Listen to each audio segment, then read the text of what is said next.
Hey everybody, it's me, Joshua Lewis, Psychic Medium, and I'm bringing you another amazing interview.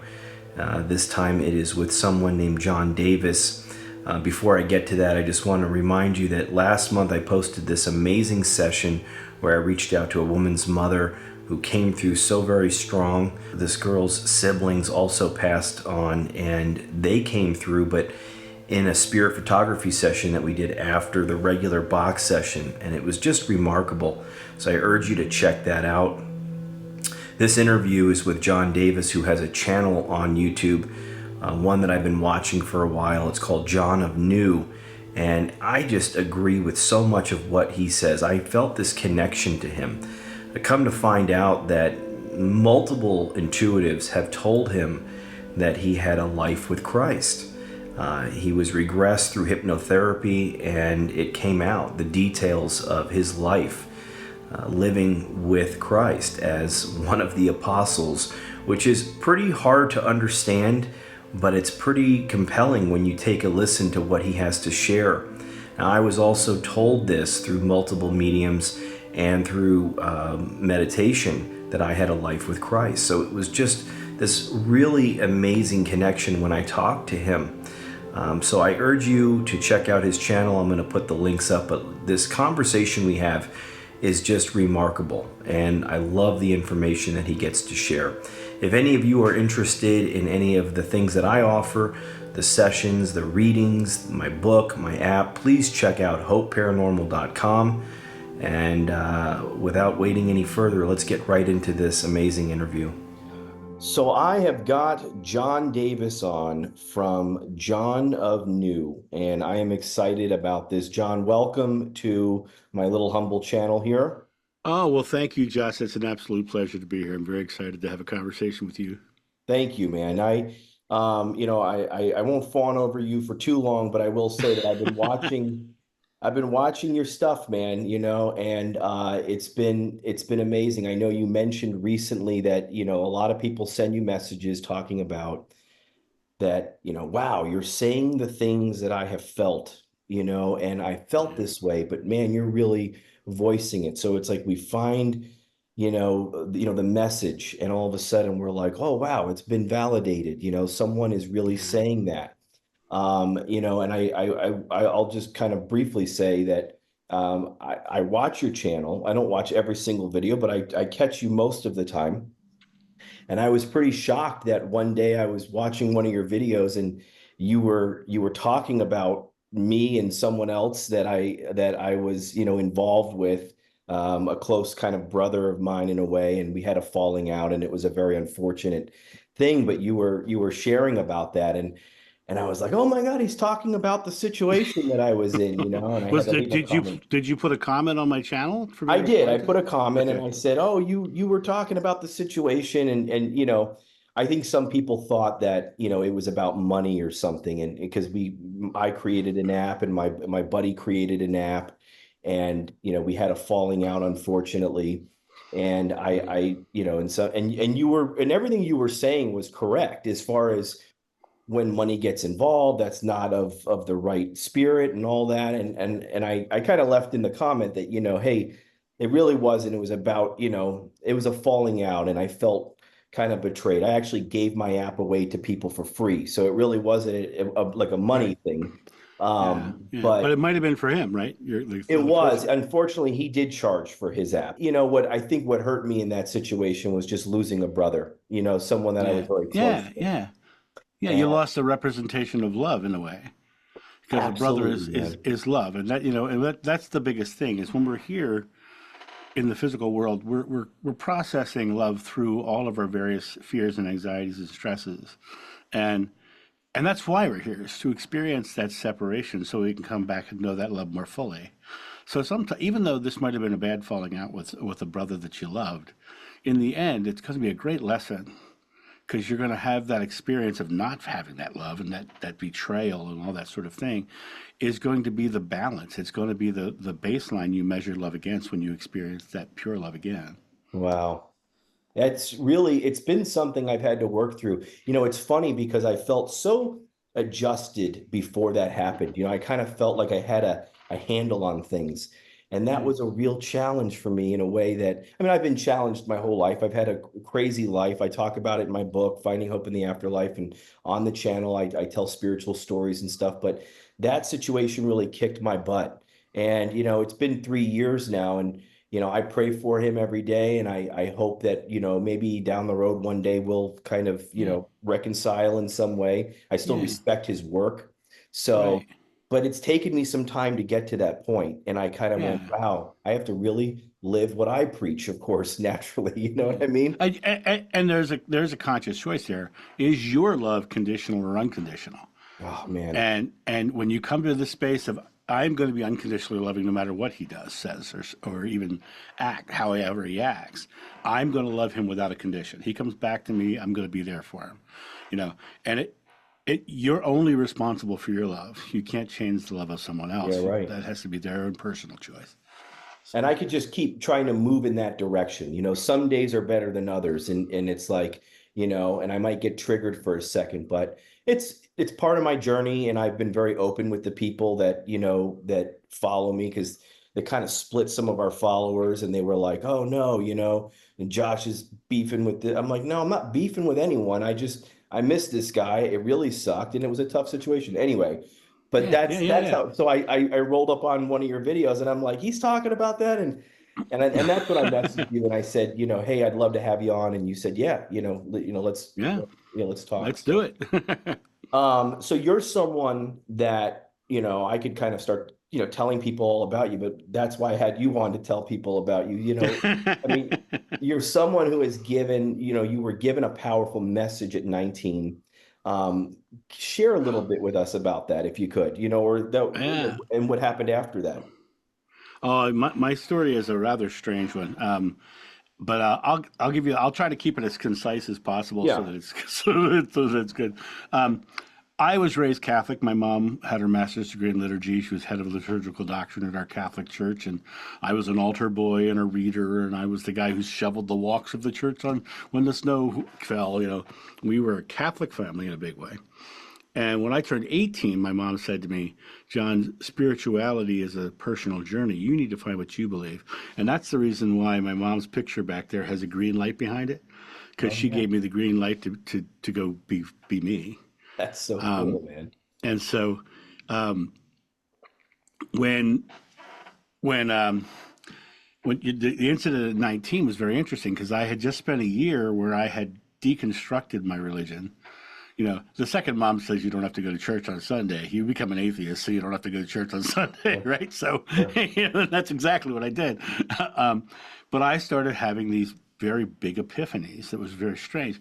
This one that you're talking about at 19, I walked into a convenience store. And now let me say this. My father was an alcoholic abuser and didn't I was the one of his 7 kids he didn't like. And I was trying my best to live up to him. And I was very quickly becoming a racist and a homophobic and everything else that my father was. Mm. I was heading down that same track.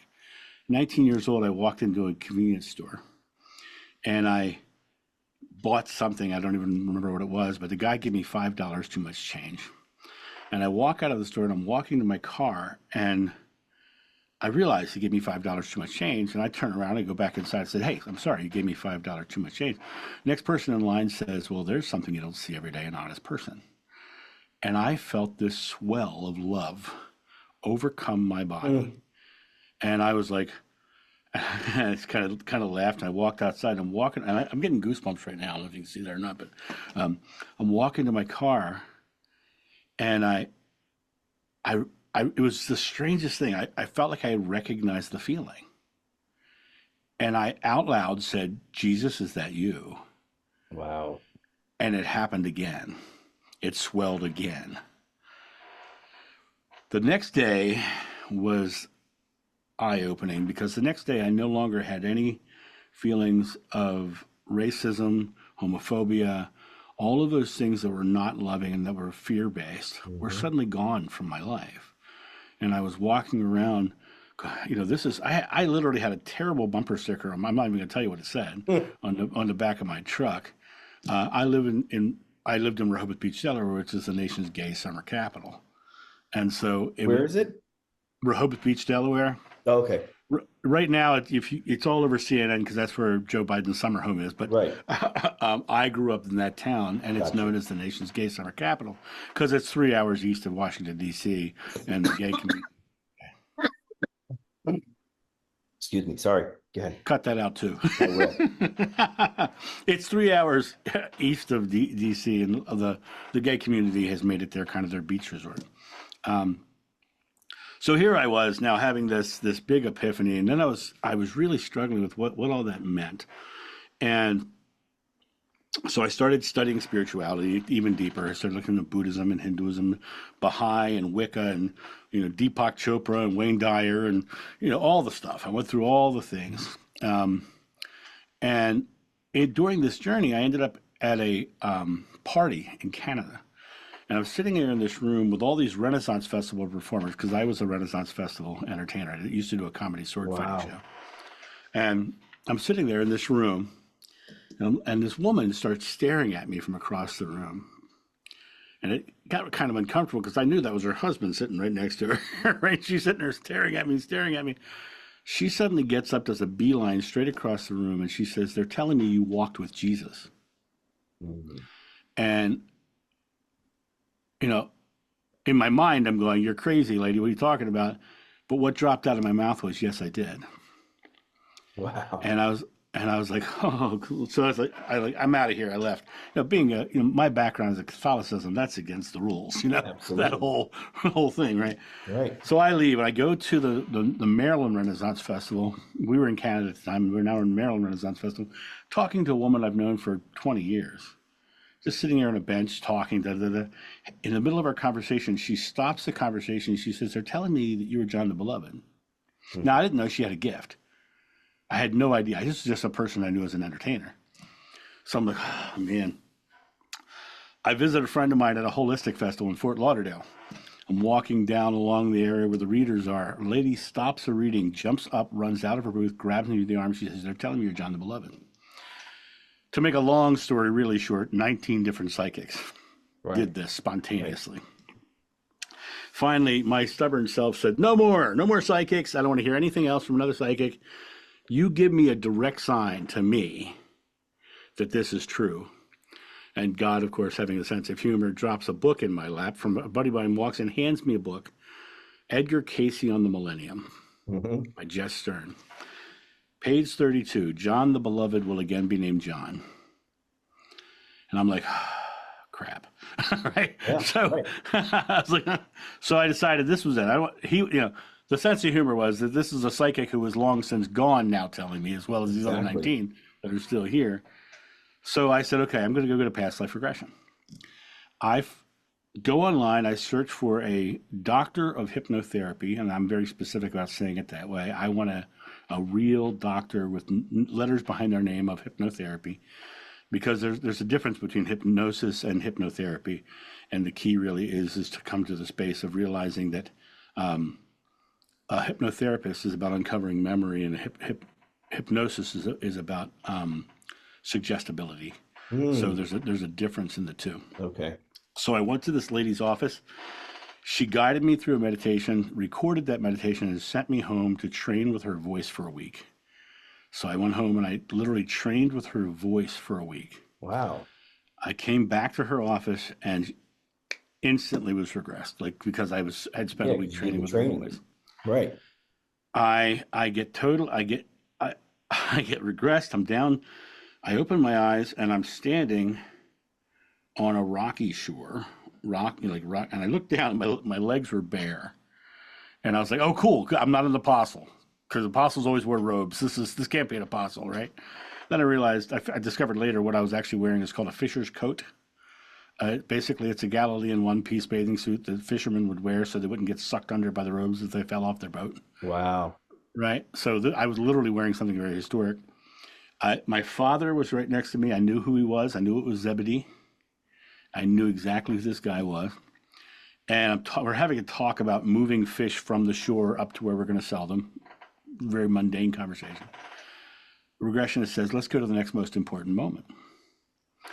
And I'm still on the beach, and people are running by me, like really fast, running by me. I'm like, people are running. People are running. Where are they going? I turned and I looked to my left, and there was a crowd 100 feet, 150 feet away, and they're all running to this crowd. She says, "What? Well, what did you do?" And I turned and I walked over to this crowd. And I said, "Get closer to the crowd. You can viscerally feel pure love as you get closer to this crowd. And if you hear my regression, you hear me start to go, oh my God, you can feel it. Oh my, and you literally that visceral. Okay, goosebumps again. Yeah. right. You too. Huh? It's like hitting me, man. Right. As I'm walking up to this crowd, the crowd parts, and this man standing there with these piercing eyes, and he kind of smiles like he'd known me his entire life. It was like, oh. And he walks over and he raises his hand and he sets it on my chest.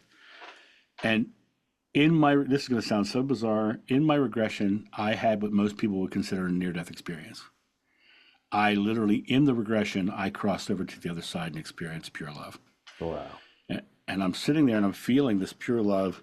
And you hear me in the regression just moaning and moaning and moaning, which, by the way, in the recording of my regression, I took out a bunch of minutes of moaning because it sounded a little too. Yeah. Yeah. Right. So I'm in this state for a really long time. The regression, it says, what's the next most important moment? And the next most important moment, you and I have already talked about in this conversation. The next most important moment was feeling all my fears and my anxieties and my separation from love. Because had I never felt that feeling, I could never know love more fully. Wow. And I'm sitting there and I'm in this state of fear and anxiety, and I'm watching Yeshua, who's my buddy.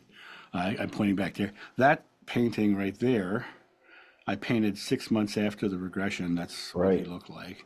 And this is my newest painting. This is him and his wife. Yeah.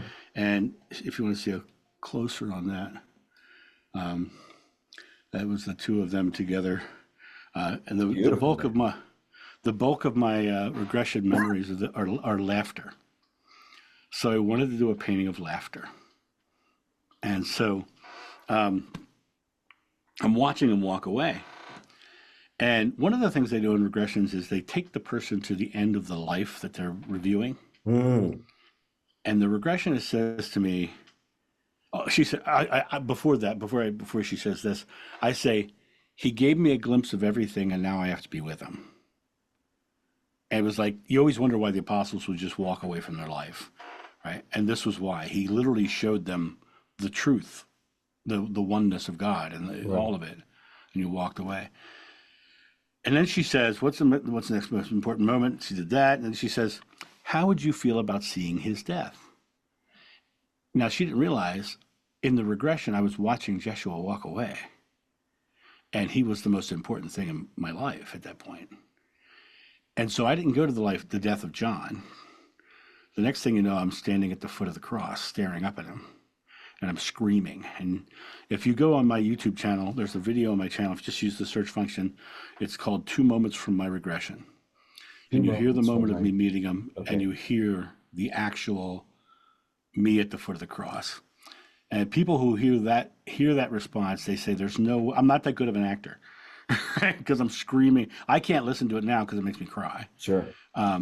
But that's when I came back with this understanding that what he showed John of old was who we are, our divinity, our oneness with God, our oneness of self. And going to that space is not something you need a middleman for. You don't need a Messiah for. You don't need, it is our true nature. And it's the fears and the anxieties that keep us from experiencing it. And when you get out of Christianity and you go over to Buddhism, Buddha says the secret to enlightenment is the eradication of fear. Right. And the Sufis say God is on one side of a veil and we're on the other side of the veil, and our life is the struggle against the veil, and the veil is our fear.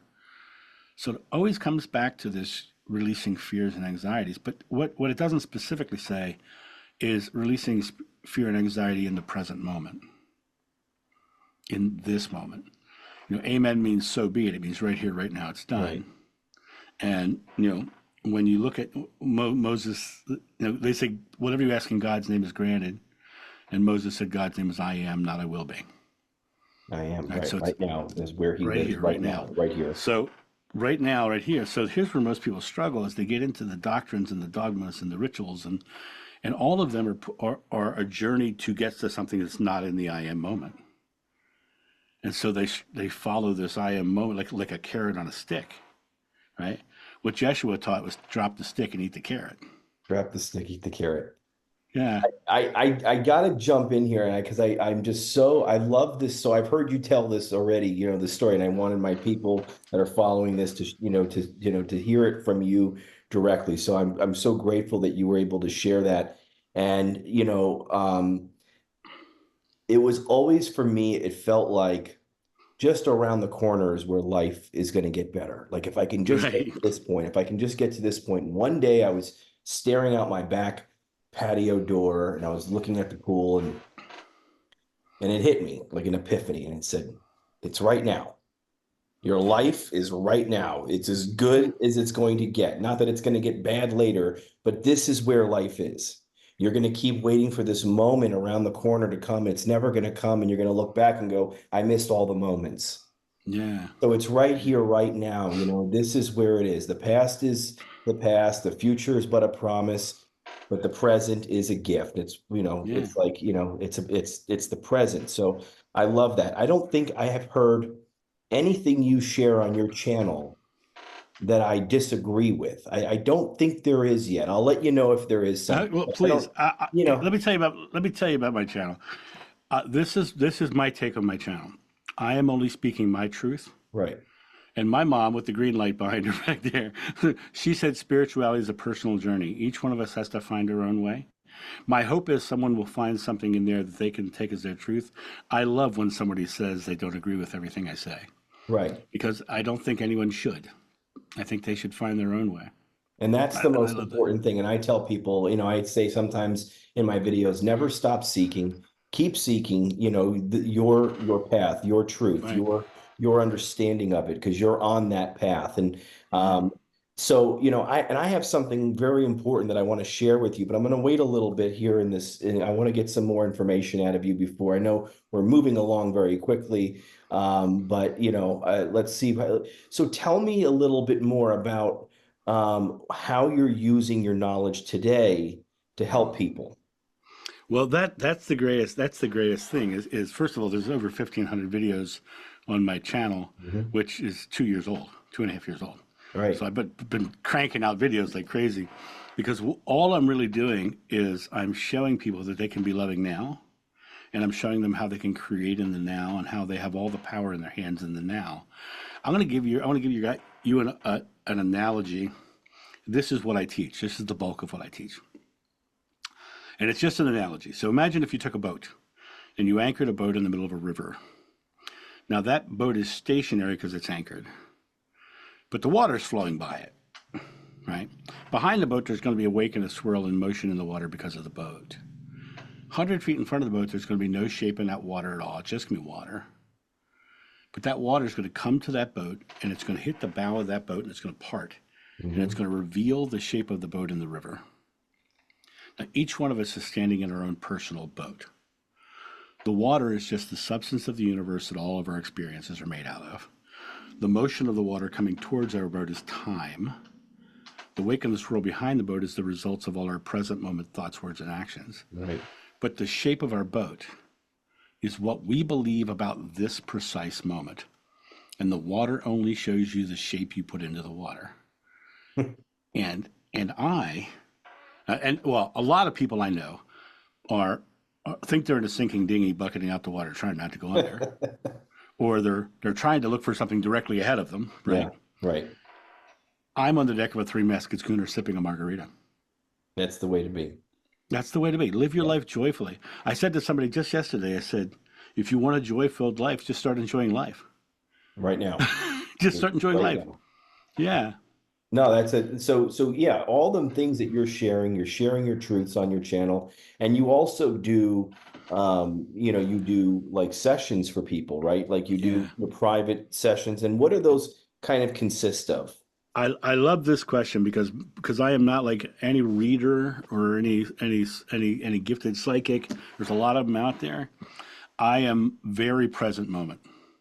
The whole idea of my sessions is to break you free of the limitations of your now and have you create the life you're desiring or you want to create, as opposed to telling you what you will create or telling you what the future will be. I don't do any of that. Mm. I'm telling you right here and now, this is what's happening. Now, the way this works is about an hour before I do a session, I sit down, I exhale with the person's name on a sheet of paper, and I just, whatever words pop into my head, I write down.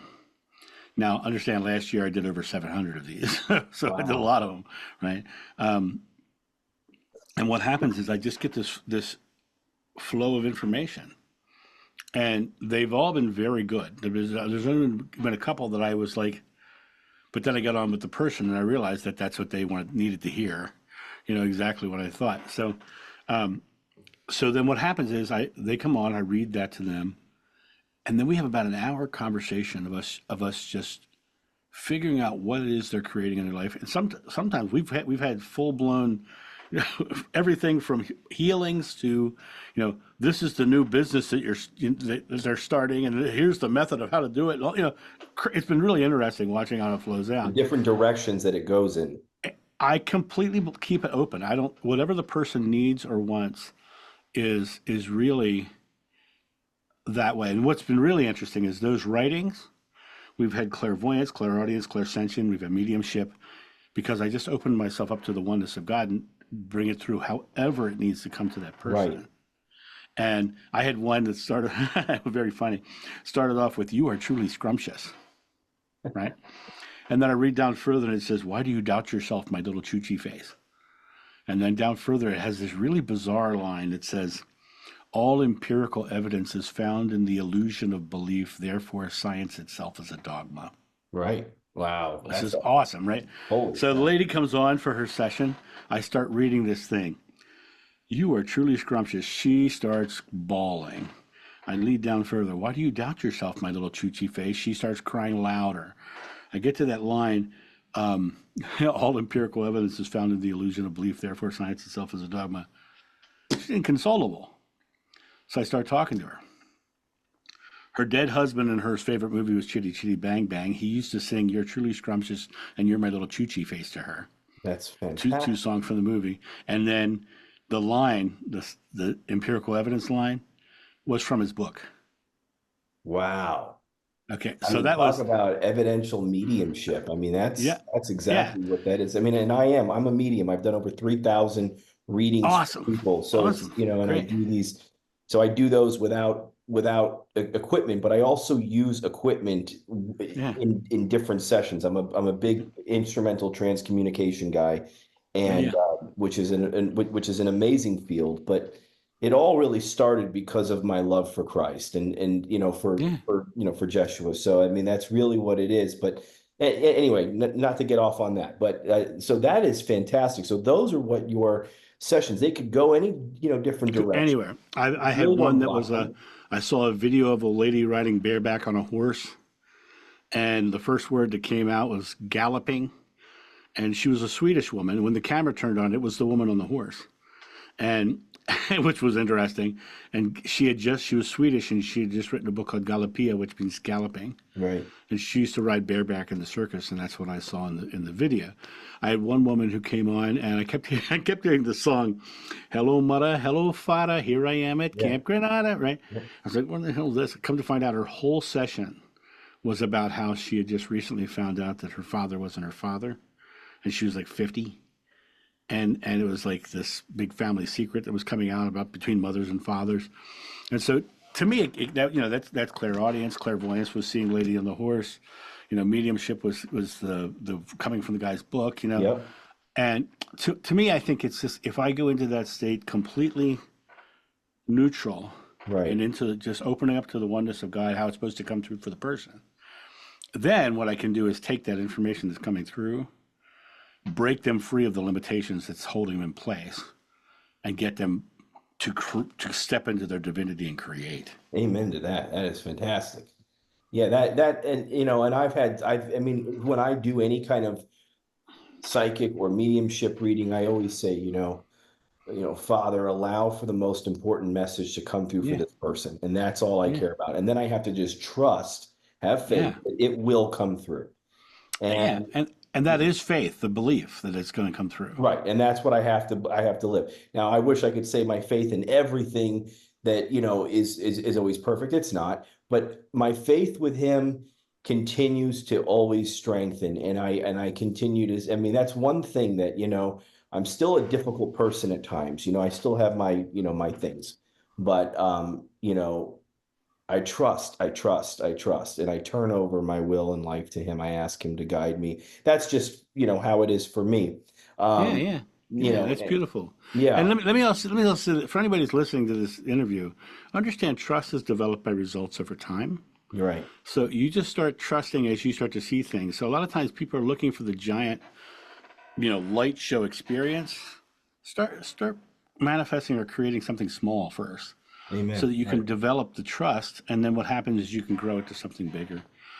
Right. We, Instead of looking for the burning bush, just you start to see the little miracles happening in your life, and yeah, being open to that. And that's what I tell people. I say, which is kind of leads to another question. But I tell people, I say, start just talking to him or to whoever it is that you trust is your higher power. If it's mm, Buddha, Allah, Krishna, if mhm, it's the big J, then go with the big J. That's my guy. So that's mhm, what I love to, that's who I talk to. But it mhm. doesn't have to be set prayers. It doesn't have to be through Right, a priest, a minister, or anyone else. It needs to right. be directly with him, and just talk like we're talking right now. Yeah, Talk and be exactly. And I open, and and I and I love that, and I think people can come to that experience through many different. But it always comes back to this idea of the Buddha says, "What you think, you become. You create your world." Krishna said, "Thought by thought, you forge your destiny." right. Shakespeare said, "There's nothing good or bad, but thinking makes it so." Right? It all comes back to this idea. He also said, "Words without thoughts never to heaven go." And you can put your words out there, but if you don't believe it, so it always Right, comes right, back to right. that thought, that belief, right? And so belief means faith, trust means faith. They all come back to this idea of what do we believe? The Bible literally says, "When you pray, believe you shall receive, and you shall." I don't. People ask me if I'm Christian. I'm not. I'm not a Christian. I'm not a Buddhist. I'm not a Hindu. I just did a video on this morning. Interestingly enough, I am John, and I live a loving life, and I think God is love. So Right. I go to the oneness of God. Well, in the Bible, it literally says, "The Father and I are one, and you must become one with me as I am with the Father." Right. So it's all of us about coming into It's that like what oneness. it's like with Ziggy Marley. Love is my religion. You know what I mean? Love is my Exactly. religion. And that ever since I heard that song, I went, that's it. Yeah. The, Love is my the, religion. You know what yeah. I mean? And Dalai Lama said, "My religion is simple. My religion is kindness." Right. It's the I, same. It's the I same heard you say kindness is that. just an aspect of love, right? So it comes back to this idea: just be loving, just love. Just there's no mistake that Jeshua's final thing in the Bible is, "I leave you one commandment: just love one another." Right. You know? That's it. Love is all we've got, man. Yeah. I mean, it's love and fear. And love is the top. Fear is a close second, unfortunately, because of how strong fear can be. But love trumps Oh, all. You know can what I I give you a mean? different perspective on that? Yeah, please. Okay, so I think of love and fear as a sliding scale. Okay. So here's love and here's fear. Right. Here's neutral. Right. Here's annoyed. Here's amused. Okay. All the positive emotions are on the love side, all the negative emotions. I think of it more along the lines of we live in a world that's made of pure love, but we have a machine right next to us. Right. And we can reach out and we can grab that knob and we can twist it up and not see the room. Or we can crank it all the way down. The first realization you have to have is your hands on the knob. Okay. Because fear itself, when you look at fear in the present moment, fear is just an emotional reaction in the present moment. Right. But it's always an emotional reaction to past experience and an expectation that something negative will happen in front of you. Right. So just to add to that, it's either a fear for me. What I've come to understand is fear is either losing something I have or not getting something I want. Right, right, right. It just boils Exactly. down to those two things. Right. And losing something you have, that would be losing love. Right. some sort of love. Getting something you want is something that you loving or hoping to love in the future, Right. right? So all of those are the fear of not being loved Right. or having love, all of them, right? Which is the number one lesson we talked about earlier. We come here to experience our fears and anxieties to experience love more fully. Right. So it comes back to this idea that, now here's the interesting thing is that in the present moment, that reaction, that fear-based reaction only has one real physical primal response. And it's the response where we go, we suck a bunch of air into our lungs, we hold it. We literally suck it in, we hold that air in our lungs. Why do we do that? Because it's our primal response to have enough air to run fast if we need to. It's a survival mechanism. Wow. Now, you and this is very Fight or primal. flight. Exactly. And it goes back to the day you were born. If you take a baby for the first time and you act like you're going to drop them, they go, and they suck a bunch of air in their lungs. Right? It's the primal response. But we're probably not going to get eaten by a saber-toothed tiger nowadays. Right. So we probably don't need that primal response in that That way kind anymore. of fear, that survival fear. So if you can simply exhale,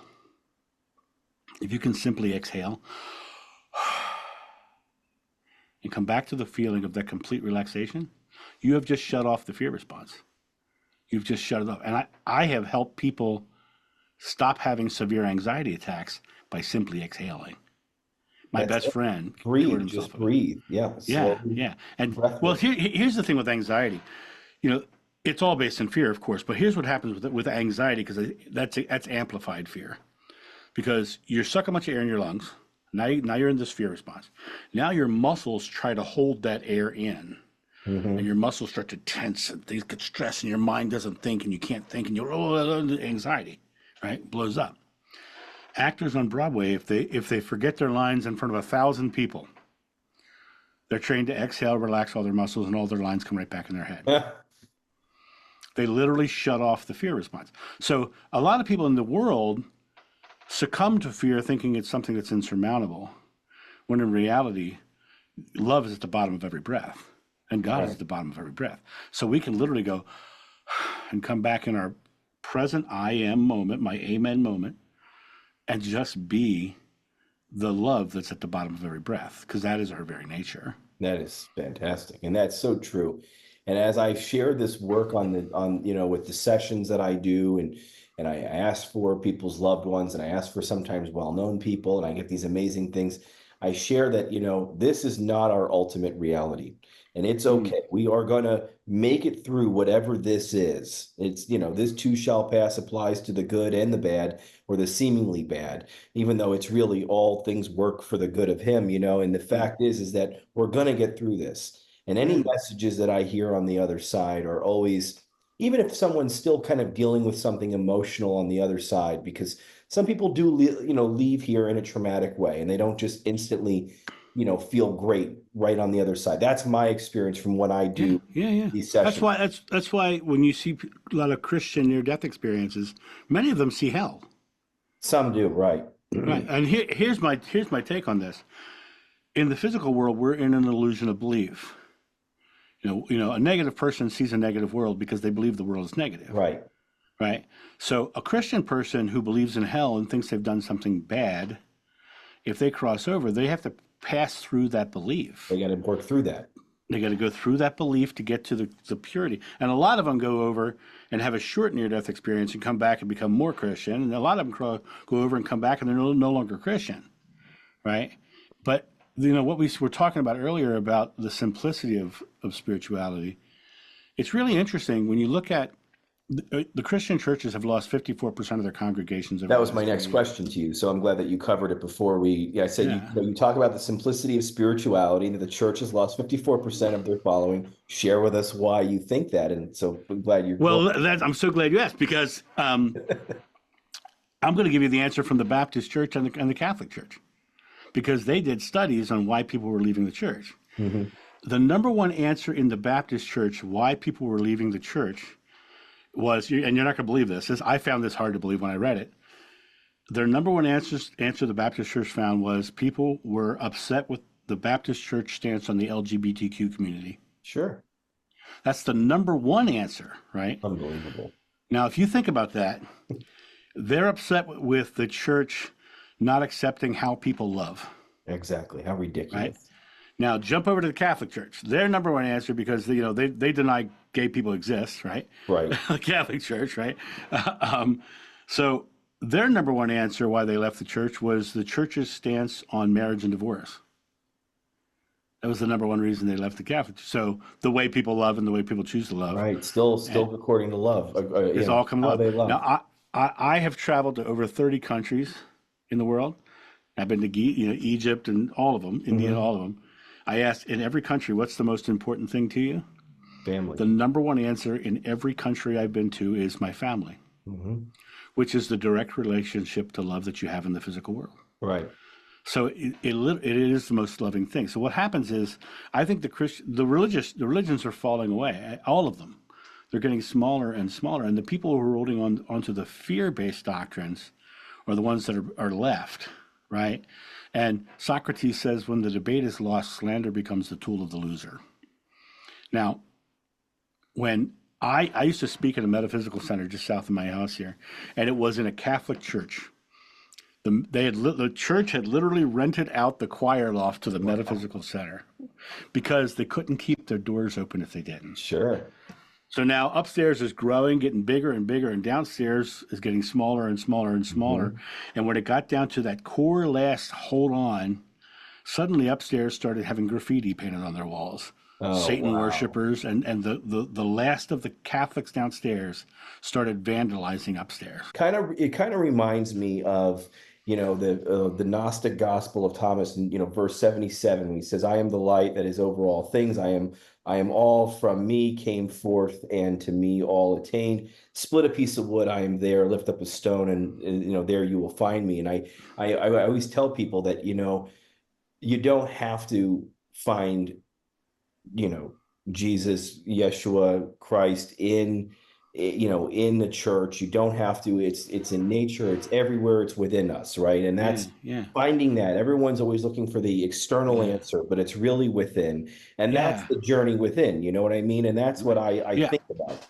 I love that, because in one of my regressions, I literally said, actually, I didn't say.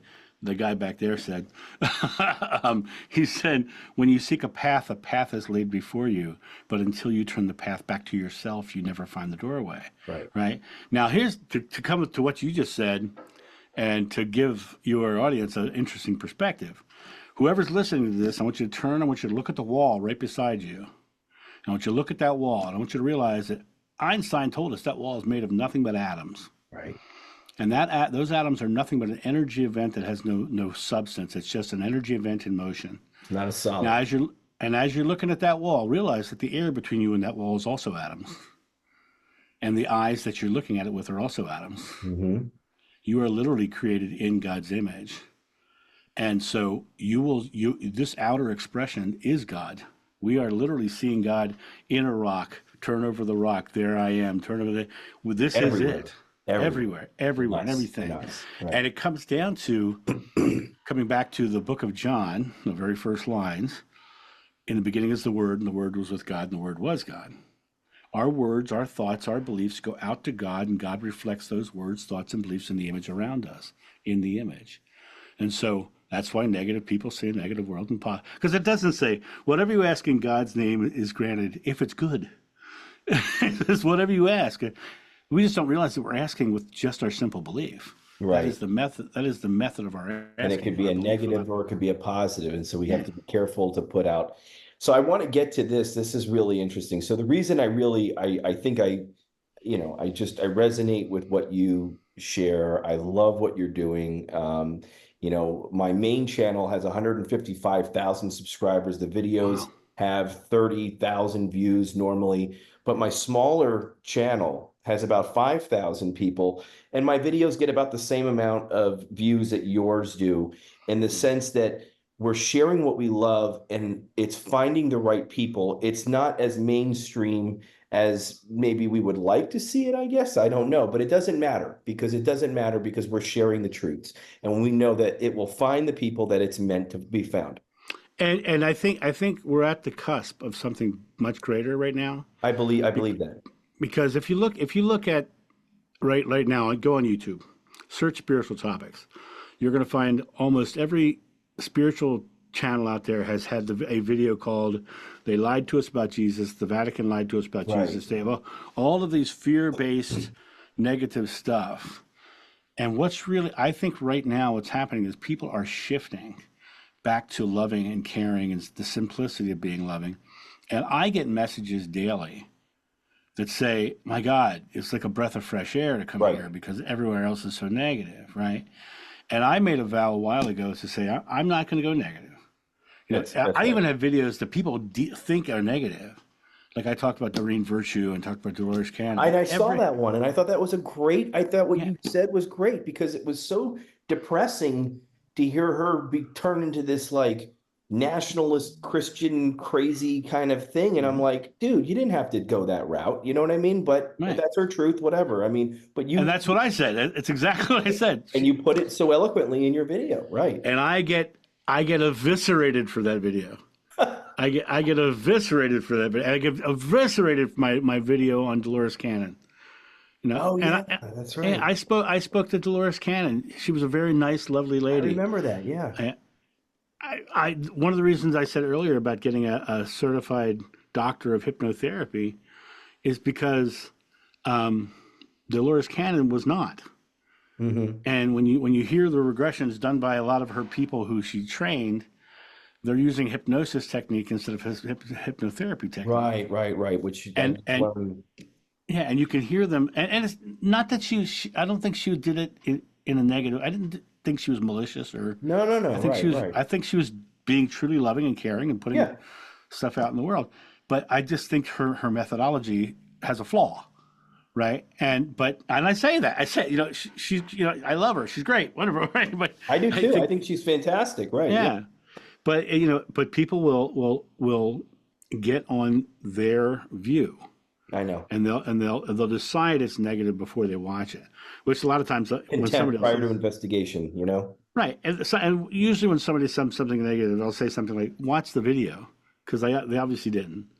That's what I tell people all the time. I'm like, you just heard the first word I said in the clip or whatever. You didn't even watch the video. Or read the title. Yeah, you just read the title. You didn't even write. Right. Right.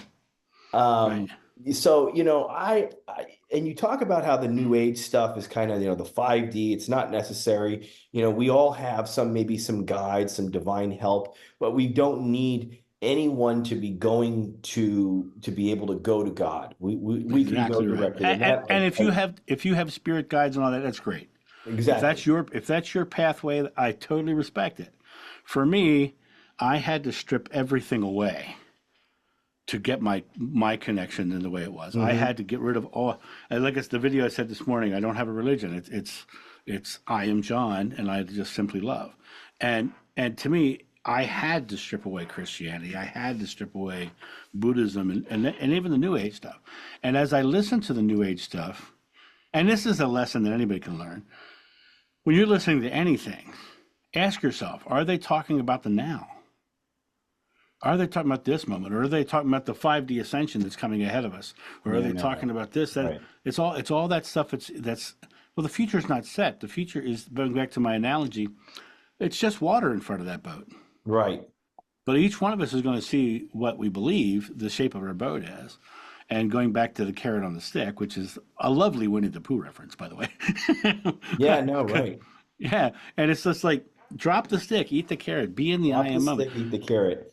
Yeah. I love that also, I've also done an interview on Next Level Soul with Alex. So I had a pretty popular interview on there, and I saw yours was just amazing. Yeah, two of them, I think. And in fact, we were on around the same time, about a year ago. Oh, okay. Yeah, so he had me do 2 interviews on the channel. Yeah. I did 2 things for his private group, and I'm speaking at a live event of his in March. Oh, really? In Austin, yeah. Oh, I'd love to find out more. I'm a filmmaker, so I've made 2 feature films, and so I knew Alex through kind of a Facebook film group. But then my publicist got me an interview on his show, Next Level Soul, and I go, I didn't even know Alex did this. How crazy was this? So we started. He's a great guy, though. He's a great guy. Loved him, and of course, we started talking about Yogananda, and I love how, I've kind of followed Yogananda as a guru in a sense. And, I practice Kriya Yoga and the second coming of Christ. I saw that you had on your thing, and Yep. even this book, which was like kind of the shorter version Yeah. of the second coming, which kind of he breaks down a lot of, and it's like it's the science of communicating with God. It's not the Yeah. religion. He doesn't have a religion, Yogananda, which I love. He talks about that. And so those things did resonate with me, and Yeah. I thought that was, but I was raised Catholic.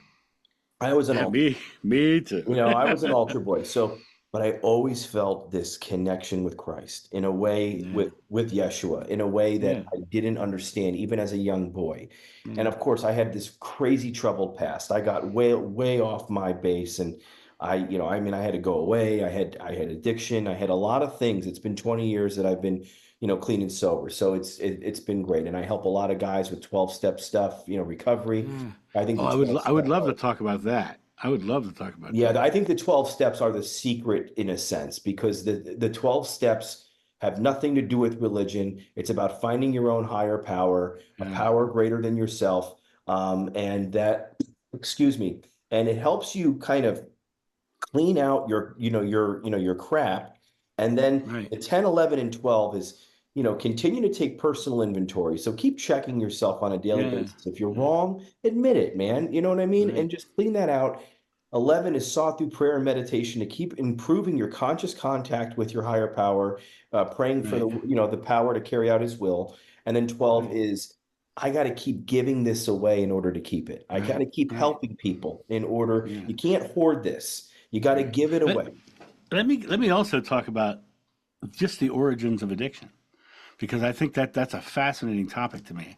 When you look at, let's say I was an alcoholic, like my father was, right? Right. I need a drink. I need a drink. I need a drink. I need a cigarette. I need a cigarette. I need a cigarette. Right. I need a slice of pizza. Anything. All of them are giving themselves permission to exhale, and they're laying the permission on the substance that they've chosen to give them power, because they don't feel like they have power to just let go of their fear on their own. Right. And the reason you can really tell, especially with the alcohol one, they go, I need a drink. I need a drink. The It's a alcohol hasn't sigh hit the of bloodstream relief. yet. Yeah, it's not the alcohol in their bloodstream yet, because it hasn't hit the bloodstream yet. They chose to exhale. They chose to say, the alcohol, let me exhale. And they come back to that place of that pure love that we talked about earlier. Right. I believe addiction is just medicating the fear of not being loved. I totally agree. They say the opposite of addiction is connection. Hmm. Yeah. So, when you're addicted, you're disconnected, you start to isolate. But when you get rid of the addiction, you start to connect again, not only with your friends and fellows, but you start to connect with your higher power. And that's, Yeah. the With big love. book. Yeah. The big book says, I mean, everyone thinks Alcoholics Anonymous is to stop drinking, but the book says this book is meant to get you in touch with a power greater than yourself that can help you solve your problems. Yeah. Lack of power, that was our dilemma. And that's what it talks about in the big book. And a lot of people don't know that. That's in the chapter to the agnostic. So it's really amazing. So anyway, I started to do, I got involved. I made a lot of money when I was in my 30s, and, I'm 43 now. And so I kind of was able to go into this passion and started to develop my own spirituality. And in turn, I don't know why I created a YouTube channel in 2013, and I just started posting videos about this journey. So I've kind of grown up spiritually on my channel, Yeah. and people can see that, that journey. But I found this connection with Yeshua in a way that was so, I mean, my name is Joshua, so I felt all of a Yeah. sudden there was this weird connection to him. And when I started to find meditation, which I think is the most important thing, people need to find some form of meditation. I don't care if it's, TM or Bhakti or Kriya or whatever it is, even if it's just sitting quiet for 15 minutes, breathing, Yeah. I focusing call on it sitting in love myself. sitting in love, sitting in the power, sitting in love. Um, but I was shown that um, I was around the time of Christ, that I saw him. I remember I was walking. I was a young man. I was younger than him. I was in like my early 20s or late teens. I don't know exactly, and I didn't get regressed, so I don't know. But Hang on. Don't go any further. Let me just ask you one simple question. yeah, When you were shown that, did you believe it? yes, I believed it. So there you go.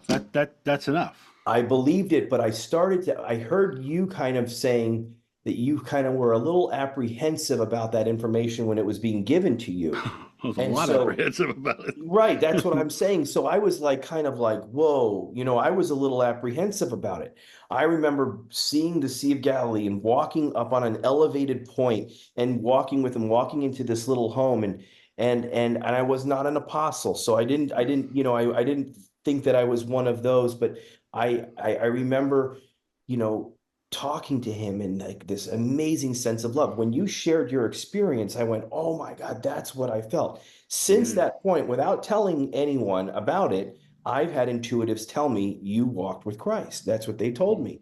So I've had that happen, not 19 times, but I've had it happen about 3 or 4 times now. And it just happened again recently, and they didn't know the story. I mean, this is amazing that I mean, this is my tattoo that I have that I got when I was Oh. in prison. And the verse I have on there is John, John 10:14 Best through darn book 18. in the Bible, by the way. Thank you very much. Right. I've got your work on my arm, and it's 10:14. Let's talk about that, because I had an amazingly visceral experience. My experience of my regression, I was standing on that beach. I could feel the rocks. I could smell the fish. And the conversation with the regressionists were the thoughts in my head. It was like my consciousness had swapped places. Mm-hmm. But if I go back to that lady at that party in Canada, the thing that dropped out of my mouth was, yes, I did. Right. An instant. That's why I asked you if you knew it to be true, because you said you knew it to be true. I knew it to be true. Yeah. So now let me add on to that. Since then, I've met I met 5 or 6 people who think they're John. I've met multiple Peters and Pauls and Marys. I met over 30 Mary Magdalenes. I met a couple of people who think they're actually Yeshua. And I would be completely a hypocrite to say they're wrong, because I'm saying the same thing. Right. I'm not 100% sure that we know what reincarnation really is. Yeah. But I think that maybe we're all tapping into the oneness of God, or maybe it is just one, and many people are just wanting to be important, right?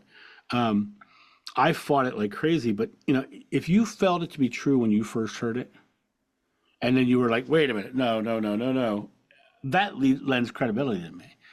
Yeah, I certainly did. It took me years before I could even tell the story to anyone. And I was given a design through it's called the Life Piece, and off camera I'll tell you about it, or I would like to send you one actually. I'd love to send you one. It's just a very simple design that I believe he gave me, and it's not to sell it to people or whatever. It's to share it with people. I had a bunch printed up, and I give them out. But anyway, yeah, I remember in that meditation that I watched this man, this friend that wasn't someone that I followed as a young man. It was like he became some kind of friend, family member to me. I don't know how to describe it. To you understand it, but to some maybe they don't understand that exactly. And I watched him die on the cross, which he didn't die, but I watched that crucifixion. And all I did, I mean, it was like you said, visceral. It was the most horrendous feeling that I ever felt. And can I share something now in this moment? Because I have visceral memories of carrying his body. Yeah, I heard that. Like literally three of us carrying his body. And then I also have a visceral memory of months later him standing on a beach in front of me and me dropping on my face. So I know he came back, right?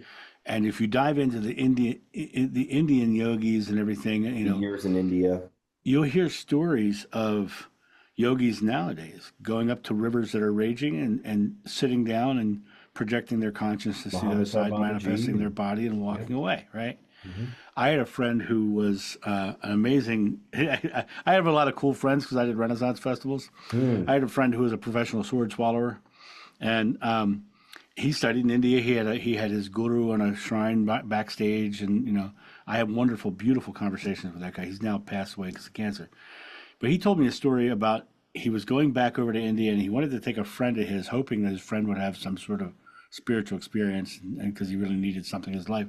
He took his friend over to India, and they're there for a couple of weeks, and the guy just gets bored. He hated it, didn't want to be there, and he's sitting there on a log one day, and the guru walks over and says, "What's the matter?" He says, I wish I had my guitar here. I could at least play music or something, but I don't have my guitar." And the guru says, "Where's the guitar?" He says, "Well, it's in my apartment in San Francisco." And an hour and a half later, he handed him his guitar. That's he materialized it. Right. What did he go there? Did he go? Well, or did he just materialize his guitar? Oh yeah, Whatever. yeah, Right. yeah. But he just went into the oneness of the source of it all, the illusion, and brought that illusion back to the man. And I find it just beautiful. If you go to India, and just study about Sri Isa. Sri Isa, right? Yeah. That's supposedly when he was a child up until the time he came back to Israel, right? But that same group of people believe he came back to India after the resurrection Right. I heard you share with that. his wife and raised children. Yep. So, but my last memories of Yeshua, and it's interesting you say Yeshua. In my regression, it was kind of like a YJ mix. It's Yeshua, right? Mm-hmm. Yeshua, my last memory of him was on the beach after seeing him come back. And my last memory of Mary Magdalene was her as a devastated woman being picked up by her family and taken back to Magdala. Wow. Right. And so when I hear the story of him coming there and having children, and I really do hope that it happened because I want the man to have a happy ending, right? It's funny that you say that because there's a really amazing intuitive that I started working with. Her name is Megan. She's from Solar Glow Meditations, and she uses these dowsing rods, and she's been getting a great big following. I got to work with her. You can just read people. You can feel when they're genuine or not, and I could feel her. So I started working with her, and I interviewed her for the channel, and I did some sessions with her. And he says that he was married. He says that he had children. So that just came out before I heard you share that the other day, which I thought was really interesting. And he referred to her as Ishti in my regression. And Ishti is the Hebrew word for wife. And like I say, she was joyful and loving and just always happy, and picture. she was just amazing, an amazing individual. Wow. And like I said, the majority of my memories of both of them, the majority of them are laughter. And people ask me all the time. You mentioned the second coming of Christ earlier. People ask me all the time what spiritual text they should read. And I always tell them, I suggest comedies because you're never closer to God than when you're laughing. I agree with that. I love that.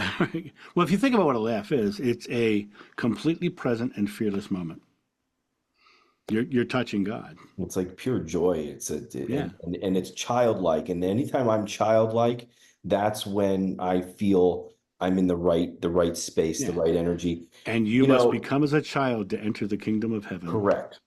I love that, John. Man, what a great conversation. I know we could go a whole nother hour almost, but I mean, I don't want to do that. But give us some final thoughts. Anything that just a final thought to leave with everyone today, if it's not too much pressure. Sure. Anything No, absolutely. Every avatar of old told you that the power is within you, and that power is wielded in the present moment.